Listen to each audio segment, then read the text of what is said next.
दूर हटाओ डैडी सैडी, बहुत पी लिया कोला कैंडी, अब करेंगे मर्दों वाली बात। डीजे अजय मलमल। खूब पियेंगे बियर सियर, साथ में लेके सेक्सी डियर, पार्टी चलेगी सारी रात। लवंडिया लवंडिया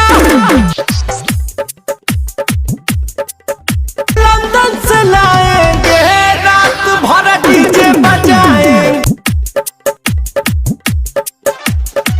लवंडिया लंदन से लाएंगे, रात भर डीजे बजाएंगे।